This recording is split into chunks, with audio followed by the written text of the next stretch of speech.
implementing it in reality in your businesses, in your hospitals, in your organizations. That's the really difficult part of AI, is taking it from bench projects and using it personally on your phone and Claude and ChatGPT to real business processes that are secure and reliable and repeatable and lead to positive patient outcomes. That's the really hard stuff. It's not easy. You're not going to get there straight away. You just got to really think about it and employ those things in a really safe and controlled manner. That's it from me. We're in one of the booths over there, just past the VIP connections. If you're exploring AI at all, or you're interested in it, or anything I've spoken about today kind of hits home, feel free to come and find me. Happy to have a chat. Always keen to talk about AI. I think Gloria's not going to ask you if we have any questions, right? Yes, absolutely. So if we have any questions, I'm gonna. Oh, we don't have. Do we have mics? Perfect. Any questions? Perfect. I'll come around. Thank you.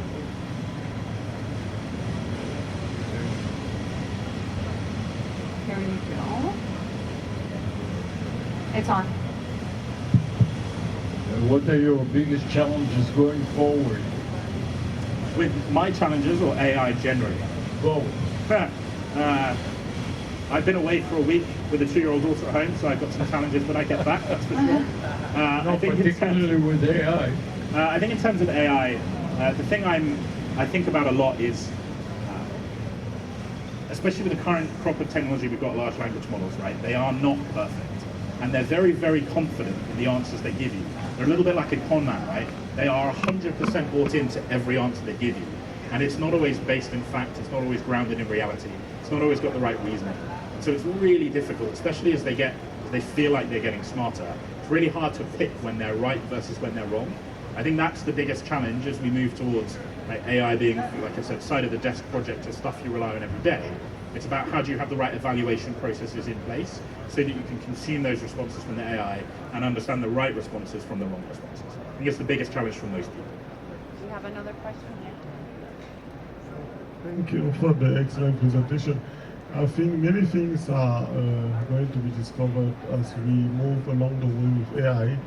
I use it mostly as a sort of a plus, as a partner in my decision-making process, and as everything we need to learn. So I just want to know, do we have a track record of company who has been leading the way by implementing AI in a valuable manner so that we can use this type of information to improve our business? Thank you. Oh, that's a great question. There's a lot of businesses out there that are using AI in a great way. We're doing some good stuff, but I can't really give you us as the answer. I don't think that's a good thing. I'd say I think Anthropic's doing a really good job. So, yeah. I will say it. You're the answer. Am I? I said that I will say it, that you're the answer. Yeah, you can say it, I will say it. I think Anthropic's doing a really good job. I think their focus on safety is really important as they start to build out new models and give us access to them. I think they're doing a really good job of trying to make it accessible to the wider market. I think that's an important thing to do. I think another barrier we're going to come across is a cost barrier. At the moment, most of our AI usage is pretty heavily subsidized. If any of you have had to go from like using the Claude app to using the API, the cost difference is like 5 to 7 times. And once you start to go to production, you can't use your Claude account, right? You have to use the production API key. So that cost barrier, I think, is also going to become quite a challenge for a lot of organizations going forward. Yeah, sure. Fantastic presentation. I Thank think you. you touched on a lot of great points. In terms of governance and government regulations related to the healthcare industry and safeguard, what's your interpretation of where government needs to regulate private industries versus the freedom that private industry should have in order to advance healthcare and AI? That's a difficult question to answer in 30 seconds or so. I'm a big fan of free market values, so I think regulation is a positive thing generally. I think the real problem we face is a lot of regulators don't understand AI in anywhere near the depth to write rules and regulations that are applicable and make sense. I'm obviously from the UK. I'm most familiar with the AI Act that we are introducing in the UK. And while it's kind of holds water at a high level, once you start to dig into the reality of it, even their banding of like how you consider somebody an AI company is so high level that anybody can pick the level of regulation they want to sit to. It really is difficult to impart it on anybody. So I think we need to have regulation. I think it needs to be a light enough touch that individuals can still innovate. But first, I want the regulators to hire people who really understand and know AI before they write the regulation.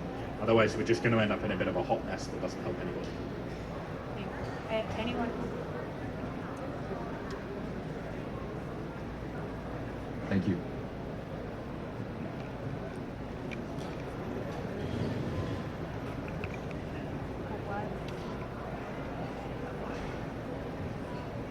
Thank you, great talk. And I have a question about the Agentia and Yeah. what do you call it, a dashboard or Control monitor panel. control panel. Are you using agents there too? Is it an agentic No. software? No, not at all. So we do sell agents. We have something that's currently called Marvin. We're trying to think of a better name for it, which is our computer use agent that's able to remotely control computers. The whole point of Agentia is that it's not AI at all. So large language models and their AIs that people talk about today as AI is what's called non-deterministic, right? So you can ask it the same question and twice and you're going to get two different answers because it's not actually logically thinking, it's not following a path, it's predicting the next set of words. And so Agentia doesn't have any AI in it at all, it's an entirely deterministic system. That means if you ask for permission to do the same act twice, you're always going to get the same results. In future, I think Agentia will probably have some sort of AI built into it to help us understand, for example, should this command be able to run on this machine versus should this command be able to run on that machine. But certainly for the first version, the whole point is that it's like a more traditional software deterministic process rather than something AI driven. Thank you. Anyone else?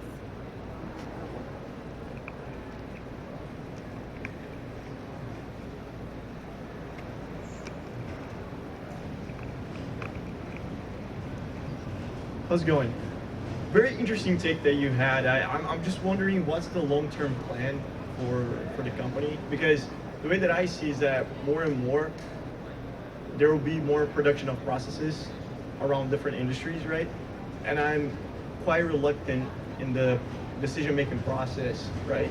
And I believe there will be a need for automatization, right? And I'm just a little skeptical on how you can scale as you get more and more jobs, right? Because technically you would have, I just say more in the engineering world, right? So for instance, there is, if you sell a gas turbine, right? At some point you will sell hundreds, if not thousands, right? And you cannot have a single engineer monitoring every site, right? So you have an engineer doing decision making for 30 turbines or so. Is that what the company has overall as a long-term plan, or do you guys have anything different? Because I believe, especially for AI, that scales very quickly. Yeah, it's a good question. I think for us, we see AI as definitely additive to the humans that exist in processes today. So let me give you a manufacturing example. That's where Real VNC does a lot of its business alongside healthcare. In a manufacturing floor, you have these things called HMIs or PLCs, right? So they're control devices on a factory floor that are building something. Whether that's some of the lovely gloves you've seen here or some medical devices being created. Typically, you'll have one operator managing 3 machines because it's difficult to scale beyond that level. Some factories more, some factories less. What I think AI gives you is the ability to do 2 things. Firstly, you can have less highly skilled operators working on those machines because the AI can bring the knowledge, right? It knows that this Siemens PLC machine operates this way. And so your operator has to have less domain knowledge in order to be safe and effective. So that's one thing. So you scale by not having to have such skilled workers in place, so you can scale sort of laterally that way. And then the other thing that you can do is, let's take your example of having one person looking at 30 devices instead of 100 gas turbines, right? If you've got an AI that's monitoring the important data points of every single one of those gas turbines, there's no reason why an operator cannot operate across 100 gas turbines. Because instead of having to split their brain capacity across 30 devices and monitor them all, they're only having to deal with the issues that the AI is identifying. So I think that's the way that it scales. It doesn't necessarily, my opinion anyway, doesn't necessarily replace humans. It augments humans and makes them more generally effective. And that then big macroeconomic trend then drives prices down as things get more effective and efficient. That's kind of my happy outcome from it all. So, I'm sorry, we have to pass on. Thank you so much No for worries. this. Before I send it over to the next presenter, I just want to ask you quickly, does your company collaborate with governments that want to regulate? Have you been an advisor? Are you in any kind of role? We haven't. I'm hoping we will do. We have some quite close collaborations with University of Cambridge. That's actually where the business was founded 24 years ago. It's founded out of an AT&T labs in Cambridge University. Cambridge University is doing quite a lot of work with the UK government around AI and governance and those sorts of things. So hopefully we can find a path in there. It would be good to do that. As I was just in Latin America last week, and in Argentina, they're doing a huge effort where companies similar to yours are collaborating directly with governments, so that there is that kind of cohesive path to governance. Yeah. I mean, I think that's, I touched upon this briefly earlier, but I think it's a real problem in governments generally. Let me give not to be too mean about the UK government for a second, but if you go and look at any of the job postings, the pay in the UK for the CTO of the HMRC, which is the UK's entire tax system, is £85,000 a year, right? If you're a private sector CTO in the UK, you're going to be earning somewhere from like 150 to 300,000 pounds. So how is the government going to attract the best talent for that if they're not matching the private sector? So that's one thing the governments have to do is get more engaged with the private sector and see that as a positive thing. Partner with the ones that are making the money, why not? Yeah, maybe. Thank you again. Thank you for your time, everybody. Enjoy it. A round of applause. Thank you. Yes. Thanks. So now, please help me welcome to talk about a topic called Clinical AI Without Surprises, Engineering Against Hallucination, our wonderful Marina Chernik, Senior Healthcare IT and AI Consultant for ScienceSoft in Texas. She has over 14 years of experience in business, analysis, and BI consulting. She helps healthcare organizations, here you go, there's your clicker, turn complex needs into practical digital solutions that improve efficiency and patient outcomes. Her current focus is on clinical AI, with particular attention to solution accuracy, traceability, and risk management in regulated environments. Welcome. Thank you. Thank you. Good afternoon, everyone. Thank you for joining our session today. It's so great to see people interested in this topic. To start our talk, please let me make a statement. AI hallucination and clinical AI is not a theoretical risk. It's a measured, well-documented, peer-reviewed phenomenon that is happening right now. AI hallucination may appear in any system,